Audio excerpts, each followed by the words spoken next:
لو أهلي عرفوا إنه هاي قصتي، أظن أبوي رح يكون بده يعني أختفي من وجهه وأطلع برا البيت.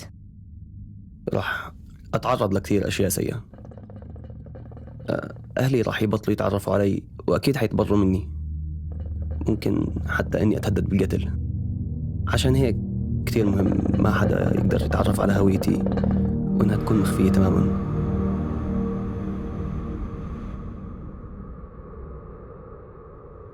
بتذكر إنه أول مرة بلاحظ إني بنجذب للبنات يمكن لما كان عمري 12 سنة. كان عندي مشاعر لصاحبتي بالمدرسة. لما كنت أعبطها كنت أحس بشعور غير عن لما أعبط أي حدا تاني من أصحابي الأولاد أو البنات. صرت كتير غيرانة لما صارت معجبة بولد معنا بالمدرسة، وصرت أفكر طب ليش أنا مش ولد؟ طبعا كل الموضوع كان غير منطقي لإلي بهداك الوقت، لأني ما كنت أعرف إيش يعني أكون معجبة ببنت. لما صار عمري 14 أو 15 كانت علاقتي مع واحد من أصحابي أكثر من علاقة أي شابين. كنت منجذب له أكثر من أي حدا تاني. كنت حاسس إني بحاجة له بحياتي ومتعلق فيه أكثر من أي صديق عادي. الفكرة الوحيدة اللي كانت عندي عن حياة المثليين هي فكرة مأساوية ومش سعيدة أبدا. مع إنه عيلتي وصحابي وكل الناس اللي حوالي بيهتموا فيه وبيحبوني، كنت أحس حالي مخنوقة ولحالي لأني ما كنت قادرة أعبر عن اللي جواتي، لأنه الإشي اللي بحس فيه مش منطقي ولا موجود بالعالم اللي حوالي. لما صرت 16 سنة كنت بحضر فيديوهات على اليوتيوب، وطلع لي بالصدفة فيديو فيه بنتين ببوسوا بعض. حسيت شعور غريب هيك حرك إشي جواتي. وقتها فهمت إنه هذا الإشي موجود. أنا مش الإنسان الوحيد اللي بالعالم اللي عندها هاي المشاعر. كنت حاسس إني أنا الوحيد بالعالم هيك. فتت أونلاين وصرت أشوف شو في أشياء بقدر أعملها. كان كذا سيناريو موجود. إما إني أتقبل الموضوع، يعني على فكرة في كثير ناس هيك عايشين بالموضوع، بس حتى لو إني قررت إني أتقبل مثليتي يعني كان راح أواجه مشاكل كثير من عائلتي والناس اللي حوالي. والخيار الثاني اللي كان موجود أونلاين اللي هو إني أحاول أغير ميولي الجنسية عن طريق العلاج التصحيحي. في منهم بيحكي يعني بيكون عندهم مقتنعين في المثلية الجنسية إنه أنا انخلقت هيك غلط، أنا شكلي إنه ممارساتي هاي أنا من بالولادة هيك. فهو لأنه أقنع نفسه في الأمور هاي فبيكون في عنده إقناع إنه أنا ما بدي وما بتتعالج.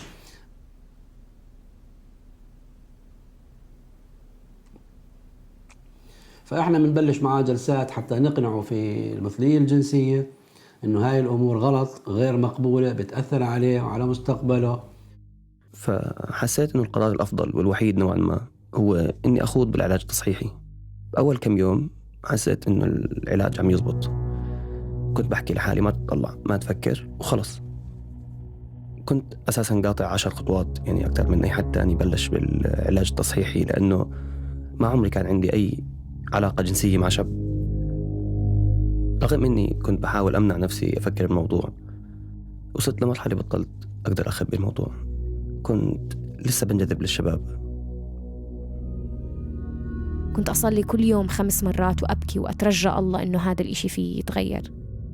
كنت أدعي إني أبطل أحس إشي للبنات أو أصحى تاني يوم شاب، بس ما عمره إشي تغير. بعد 6 شهور من محاولة إني ألاقي الأجوبة فقدت الأمل. انضميت لمجموعة على الإنترنت للأشخاص اللي بتعافوا من المثلية الجنسية. كان الكل عم ينصحني أراجع معالج نفسي عشان يزبط وضعي. بعدين رحت عند طبيب نفسي وبلشت العلاج.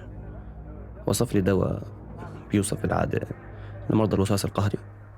أذكر يعني في حالات بيكونوا عندهم الأفكار أو المعتقدات إنه أنا مثلي جنسي، لكن بعد الفحص تبين إنه عنده وسواس قهري، أفكار وسواسية بتوسوس الشخص إنه أنا مثلي، وبحاول ينكر الحكي هذا ويبعده عنه، لكن الأفكار بتقهره وبتخليه إنه بده يصدق إنه أنا عندي مثلية جنسية.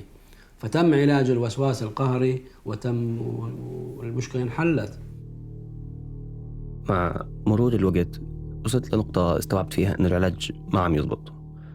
علاج متعب، يعني حدا عمره 17 سنة ما أتوقع بيقدر يتحمله. بأول سنة إلي بالجامعة كان عمري 18.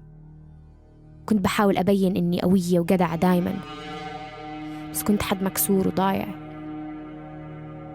كنت مرات بأذي حالي زي إني أجرح أو أحرق حالي. كنت أخبط إيدي بالحيط مرات عشان أحس بإشي، أحس إني أنا إنسانة. كان بدي أحس إشي غير الفراغ اللي جواتي. وصلت لمرحلة من اليأس، تخليت عن دراستي وفقدت الأمل من العلاج. قررت إنه ما بدي أعيش بهذا العالم اللي مش عادل. وبعدين حاولت أنتحر. كتبت هاي الرسالة بالليل اللي قررت فيها أنهي حياتي. غدا سيكون يوما أفضلا لي في عالم مجهول، وربما لك في عالم ممتلئ بأمراض لا تشبه أبدا مرضي. ما كان الحادث قوي كفاية إنه ينهي حياتي. ما زبطت. كنت كتير معصبة إني ضليتني عايشة. بعد فترة كانت أمي عم بتدور بأغراضي، وشافت الشموع والشفرات اللي كنت بأذي حالي فيها، محارم عليهم دم كنت محتفظ فيهم عشان أترك لهم إياهم مع رسالة الانتحار تبعتي. هناك علاقة بين الأشخاص اللي بيعانوا من المثلية الجنسية والأمراض النفسية. على سبيل المثال أغلب الأشخاص اللي بيعانوا من المثلية الجنسية يعانوا من الاكتئاب والقلق النفسي.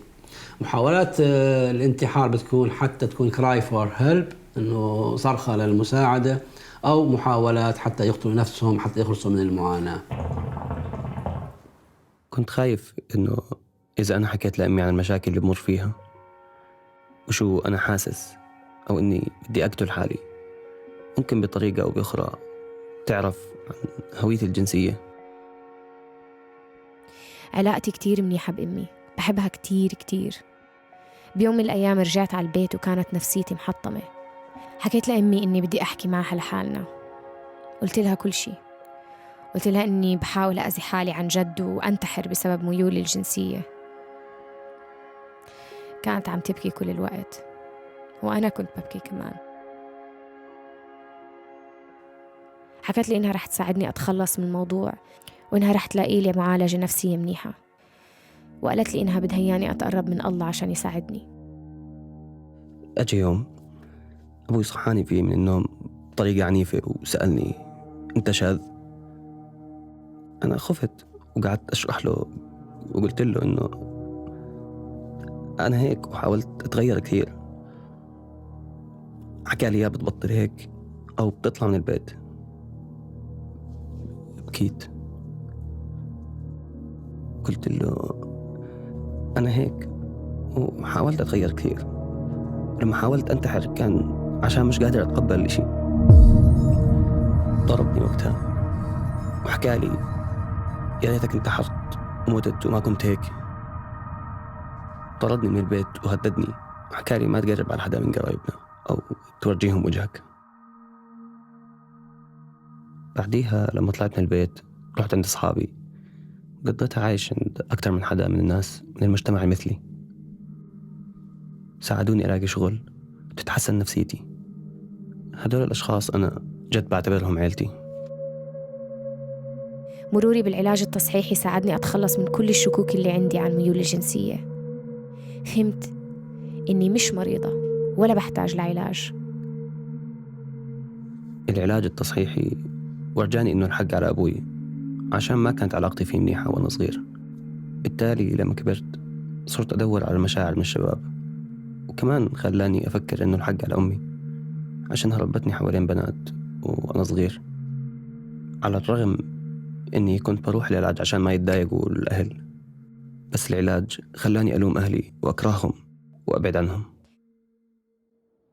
الناس المثليين اللي بعرفهم اللي حكوا بصراحة لأهلهم عن مثليتهم اتبهدلوا وانطردوا من بيوتهم، وما صفالهم إلا الشارع أو بيوت أصحابهم. مشان هيك ما بقدر إلا إني أعيش حياة مزدوجة أخبي حقيقتي.